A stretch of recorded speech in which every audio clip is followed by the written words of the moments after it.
Su-57 fighter aircraft, Russia's first purported indigenously designed B-22 to stabilize the aircraft industry. The head of Rostec, Sergei Kamazov, was quoted on saying on December 26 by TASS news agency. Back then on December 24, a Su-57 crashed some 120 kilometers from the Komsomolsk on Amur aircraft plant in Russia's Far East during a flight test. According to a source, the aircraft involved in the incident was the first serial-produced Su-57.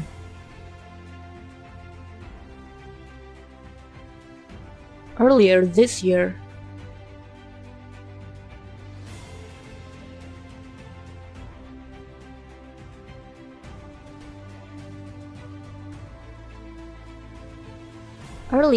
year, Russian defense official repeatedly reiterated that the first Su-57 incident in 2019.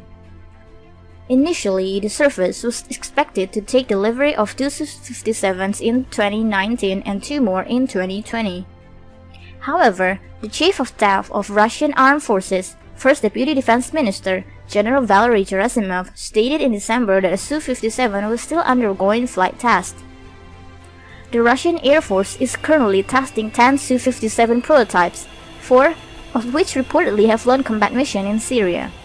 All Su-57 prototypes have been fitted with a derivative of the Russian-made Saturn AL-41F1S engine. It is unclear when the production will shift to the more advanced Saturn 30 engine.